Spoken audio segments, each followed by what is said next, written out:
Assalamualaikum warahmatullahi wabarakatuh.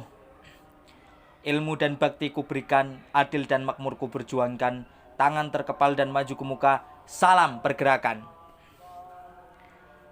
Pertama-tama, saya akan memperkenalkan diri saya terlebih dahulu. Nama saya Muhammad Faris Balia, dari kelas Sahabat Said Budairi, Rayon Fakultas Ilmu Sosial dan Ilmu Politik, UIN Wali Songo, Semarang. Di kesempatan kali ini, saya ingin untuk memenuhi tugas akhir saya dalam pelatihan kader dasar PMII UIN Wali Songo Semarang, ingin membawakan tema konsep aswaja sebagai landasan berpikir dalam proses islamisasi di Indonesia.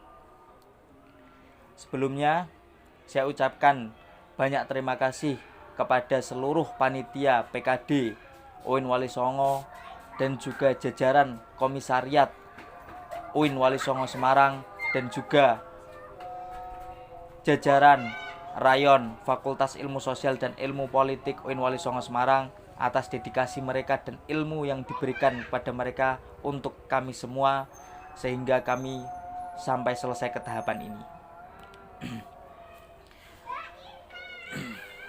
Membahas tentang aswaja, banyak yang harus kita ketahui terlebih dahulu, terutama dasar-dasar aswaja itu seperti apa. Definisi aswaja itu apa? Karena di Indonesia sendiri banyak golongan-golongan umat Islam yang mengakui bahwa dirinya aswaja. Tetapi dari berbagai golongan tersebut kita temukan berbagai perbedaan-perbedaan yang sangat mencolok. Maka dari itu, menurut hadis Nabi, bahwa aswaja adalah salah satu golongan yang nantinya akan masuk ke dalam surga. Sebagaimana yang Nabi katakan bahwa nanti umatku akan terpecah menjadi 73 golongan dan hanya satu yang masuk ke dalam surga, yaitu Ahlus Sunnah wal Jamaah. Dan siapa itu golongan Ahlus Sunnah wal Jamaah? Yaitu golongan yang mengikuti para sahabat dan juga para tabi'in, atau yang dikenal dengan khairul qurun, yaitu khairul qurun qarni summal ladzina yalunahu summal ladzina yalunahu. Sebaik-baiknya zaman adalah zamanku, yaitu zaman Nabi, kemudian zaman sahabat Nabi, kemudian zaman tabi'in. Ketiga zaman tersebut dikatakan zaman salaf. Nah, bagi orang-orang yang mengikuti cara beragama, pola fikir dari ketiga zaman tersebut, itulah yang disebut dengan Ahlus Sunnah wal Jamaah. Menginjak ke landasan islamisasi di Indonesia berlandaskan pada aswaja, kita bisa lihat praktek-praktek bagaimana para wali songo mengajarkan kita cara beragama. Mulai dari Sunan Kalijaga yang mengenalkan tentang wayang, mulai dari Sunan Bonang yang mengenalkan tentang lagu-lagu Jawa.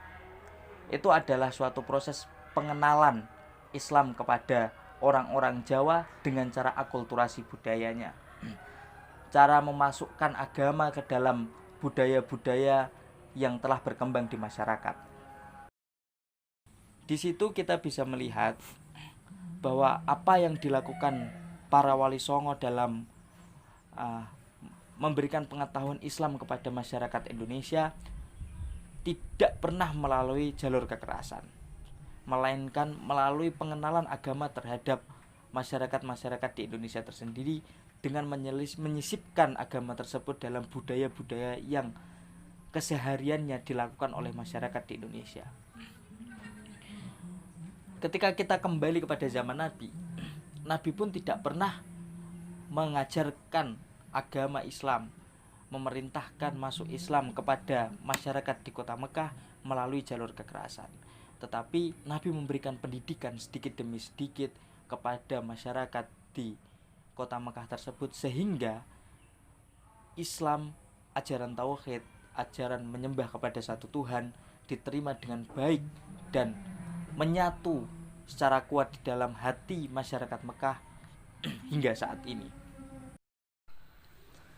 Maka dari itu, PMII seharusnya terutama di Komisariat UIN Wali Songo harus bisa membawa perubahan dalam mengenalkan Islam ala Ahlus Sunnah wal Jamaah, khususnya pada kaum milenial, dengan memperbarui covernya tanpa mengubah substansinya.